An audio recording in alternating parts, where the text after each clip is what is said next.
नमस्ते मेरे प्यारे दोस्तों। आज मैं आपको एक बहुत ही सुंदर कहानी सुनाने जा रहा हूँ, जो बालक मार्कंडेय की कहानी है। बहुत दिनों की बात है, हमारे देश में मृकंडू और मृदुवाती नाम के पति पत्नी रहते थे। हिमालय पर्वत के उत्तरी भाग में हरे भरे पेड़ों और पर्वतों से घिरे अपने छोटे से आश्रम में वे बड़ी श्रद्धा और भक्ति से शिव जी की पूजा किया करते थे।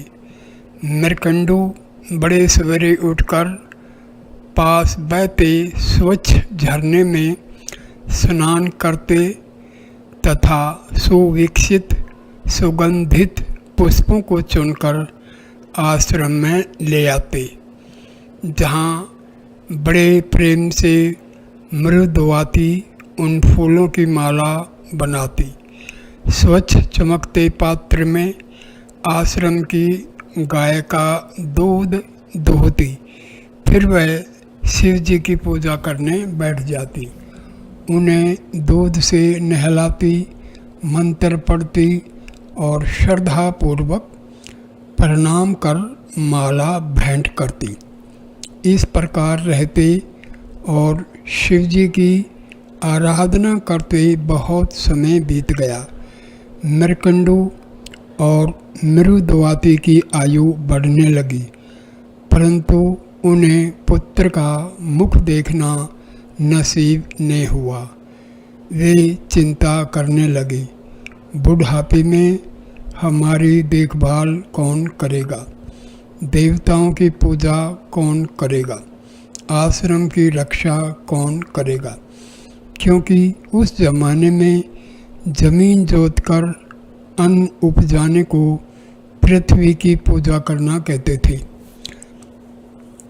आकाश, वायु, अग्नि और जल प्रकृति के इन वरदानों का उनके नियमों के अनुसार प्रयोग करना ही उस समय में इनकी पूजा करना समझा जाता था, और सारे विश्व की कल्याण कामना ही शिव जी की पूजा थी। सब लोग मिलकर एक ही समय में विश्व के कल्याण की कामना करें, संसार की सहायता के कामों में लग जाएं। इसीलिए शिव जी के व्यक्तित्व की कल्पना की गई थी, क्योंकि शिव जी का ध्यान करते ही लोगों का ध्यान उनकी कल्याणकारी प्रवृत्ति पर केंद्रित हो जाता है।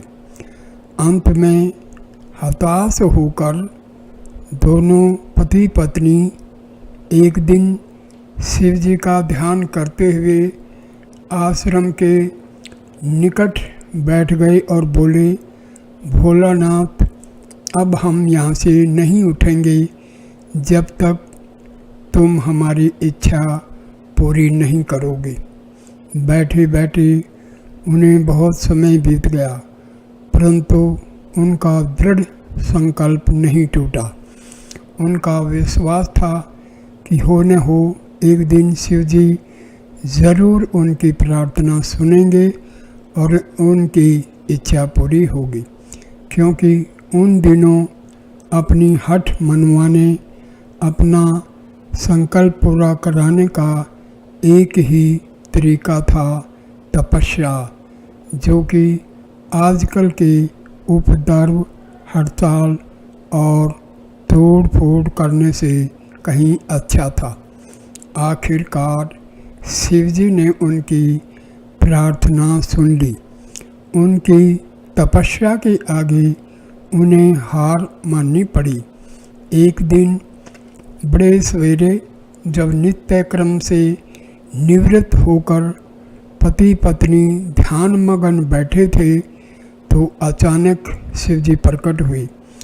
भस्मांकित मुस्कुराता चेहरा, नीला कंठ, माथे पर तीसरा नेत्र, हाथ में त्रिशूल, गले में सांपों की माला, सब कुछ ठीक ठाक था। बोले, मांगो क्या मांगते हो? भगवान हमें पुत्र की प्राप्ति हो। वे बोले, अच्छा यह बात है।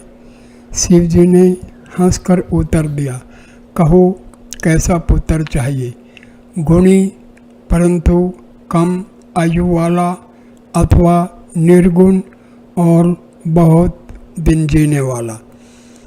मरुदवाती ने पति की ओर देखा, फिर कहा, भगवान हमें गुणवान पुत्र चाहिए, चाहे वह कम दिनों तक ही जीवित रहे।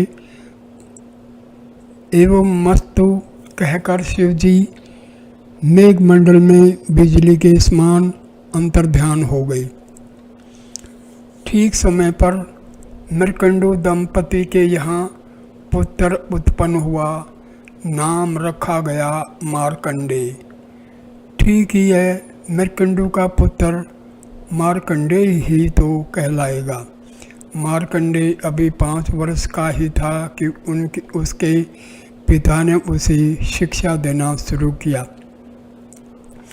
बेटा, हमेशा सच बोलना, प्रकृति के जीवों से मेल मिलाप से रहना, उन्हें बिना कारण कष्ट मत पहुंचाना, कर्तव्य पथ से कभी नहीं हटना। भगवान शिव की कृपा से हमने तुम्हें पाया है। उनके कहने के अनुसार तुम्हारी आयु अधिक नहीं होगी, परंतु यदि तुम परिश्रम करोगे तो सब गुण तुम में वास करेंगे।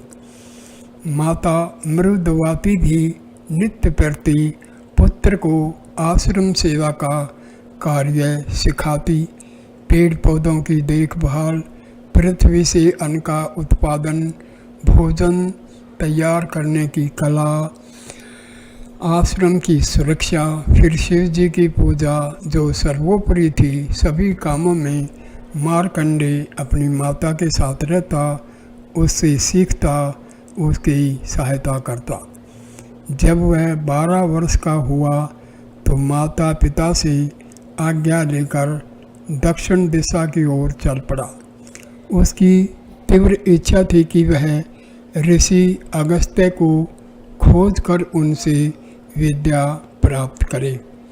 उन दिनों दक्षिण में अगस्त्य का बहुत नाम था। दूर दूर से लोग आकर उनसे ज्ञान प्राप्त कर रहे थे। सुना जाता था कि वे पशु पक्षियों, भालू, बंदरों को भी पढ़ना लिखना सिखा देते थे। दक्षिण पहुंचकर मार्कंडेय ने सबसे पहले एक सुंदर नीले रंग का पत्थर ढूंढा और बड़े प्रेम परिश्रम से उसे चिकना बनाकर शिवलिंग स्थापित किया। फिर वह प्रतिदिन नियम पूर्वक शिव जी की पूजा करने लगा। शिव मंदिर की सफाई, दूध और बेल के पत्तों को लाना, मंदार के पुष्पों बीजों को ढूंढना, उनकी माला बनाना, फिर स्नान कर सब कुछ शिव जी को अर्पित कर देना, अपने को भी। यह उसका नित्य क्रम बन गया। वह अगस्त्य मुनि की पाठशाला में भी जाता और वहाँ भी मन लगाकर अपना काम करता। देश विदेश से आए हुए विद्यार्थियों के बीच उसका बड़ा मन लगता। एक बार सप्तऋषि यात्रा करते हुए दक्षिण की ओर आ निकले। मार्कंडेय ने बड़ी श्रद्धा और भक्ति से सप्तऋषियों की सेवा की। मरीचि, अत्रि, अंगिरस, पुलस्त्य, पुलह, ऋतु और वशिष्ठ, ये 7 ऋषि उसकी सेवा से बड़े प्रसन्न हुए। उन्होंने कुछ दिन दक्षिण में ही रहने का निश्चय किया। यद्यपि उनका स्थायी निवास आकाश के उत्तरी भाग में मान सरोवर के ठीक ऊपर ध्रुव तारे के पास है। अंत में वह दिन आ गया जब सप्तऋषियों को वापस लौटना था। एक एक कर सातों ऋषियों ने मार्कंडेय को आशीर्वाद दिया, परंतु जब सब से अंत में गुरु वशिष्ठ के मुंह से पुत्र दीर्घायु हो ये शब्द निकले तो अचानक दृष्टि उसके माथे पर पड़ गई। मार्कंडेय के ललाट की स्पष्ट रेखाएं उसकी अल्पायु की कहानी कह रही थी। वशिष्ठ ने तुरंत भांप लिया कि इस लड़के की मृत्यु निकट है और मेरा आशीर्वाद व्यर्थ जाएगा। सातों ऋषि बड़े सोच में पड़ गए। वे मार्कंडेय की सेवाओं से इतने प्रसन्न थे कि किसी प्रकार भी उसकी मृत्यु नहीं चाहते थे। उस समय वे कुछ भी न बोलकर दौड़े दौड़े ब्रह्मा के पास गई और उनसे बालक को दीर्घायु बनाने की प्रार्थना करने लगे। सप्तऋषियों की बातें सुनकर ब्रह्मा बहुत जोर से हंसे। आप लोग व्यर्थ ही चिंता करते हैं। उन्होंने कहा, यह लड़का तो शिव का उपासक है। शिव जी क्या अपने भक्तों को छोड़ देंगे? आप लोग चिंता न करें। शिव का भगत कभी कष्ट नहीं उठाता। सप्तऋषिगण आश्वस्त होकर अपने घर चले गए। इधर दक्षिण में प्रवास करते और अगस्त्य मुनि से शिक्षा प्राप्त करते 4 वर्ष बीत गए थे। मार्कंडेय 16 वर्ष का हो गया था। अब मृत्यु के देवता यम को भी अपने कर्तव्य की याद आई। तुरंत अपना पास हाथ में लेकर यम मार्कंडेय के पास पहुंच गया और पीछे से पास का फंदा किशोर व बालक के गले में डाल दिया। परंतु मार्कंडेय तो उस समय अपने इष्ट देव की पूजा में मगन था। उसने यम से थोड़ा ठहर जाने को कहा। बालक की बात सुनकर यम बहुत जोर से हंसा। अरे मूर्ख, मौत भी किसी के लिए ठहरती है। वह बोला,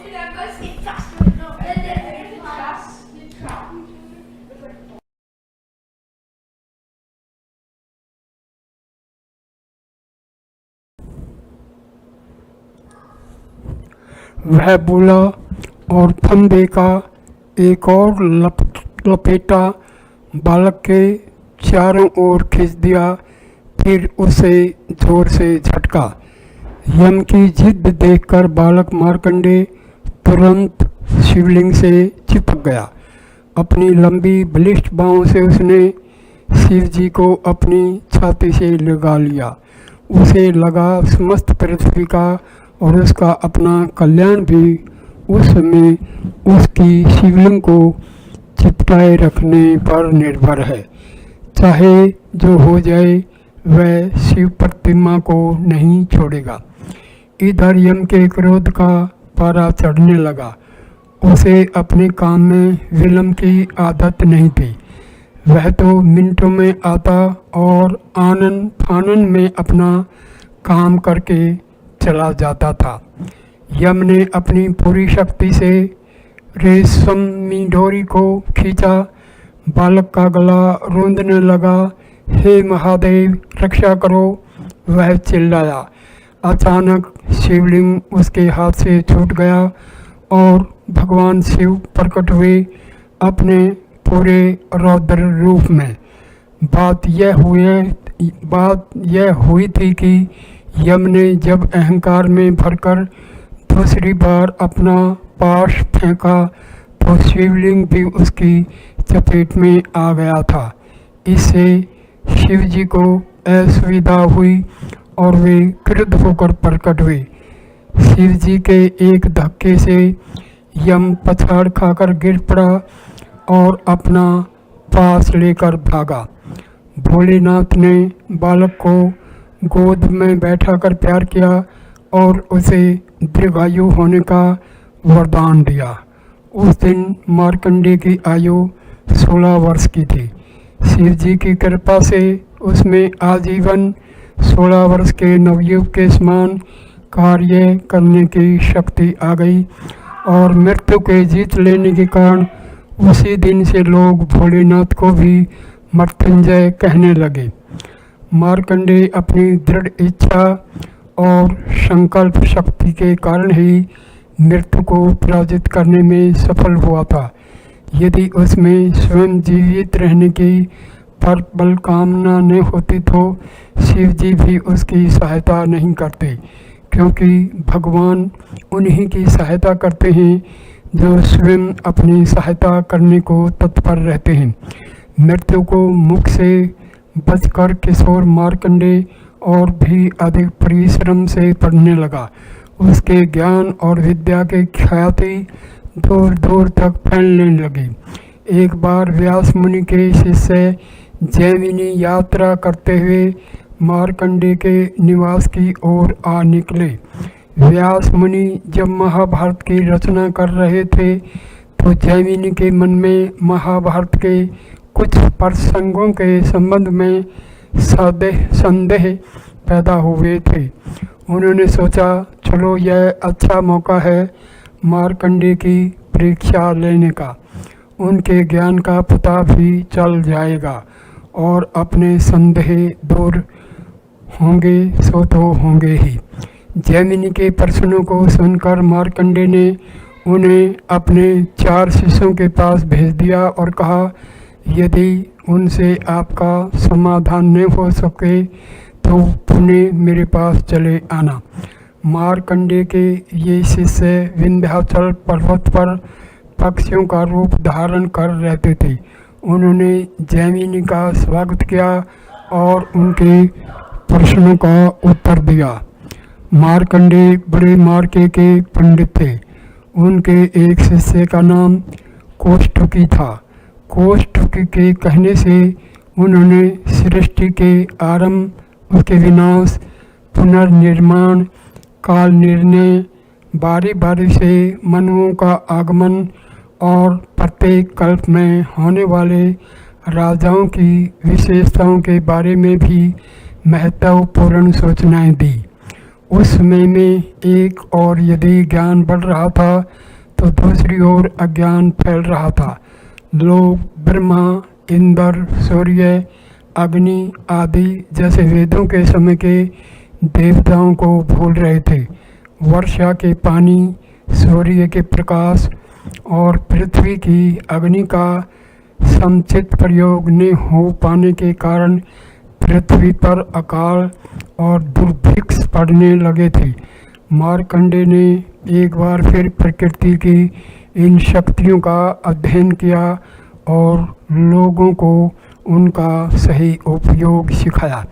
इस प्रकार बहुत काल तक अध्ययन अध्यापन करते करते मार्कंडेय बहुत बूढ़े हो गए, परंतु उनकी कार्य करने की शक्ति वही 16 साल के युवक जैसी रही। वृद्धावस्था में उनकी भक्ति माँ दुर्गा की ओर हुई। दुर्गा उनके इष्ट देव भगवान शिव की शक्ति थी। एक दिन उन्होंने भक्ति के आवेश में माँ दुर्गा की स्तुति में 700 श्लोक कह डाले। आगे चलकर उनकी यह कृति देवी महात्म्य में या दुर्गा सप्तशती के नाम से प्रसिद्ध हुई।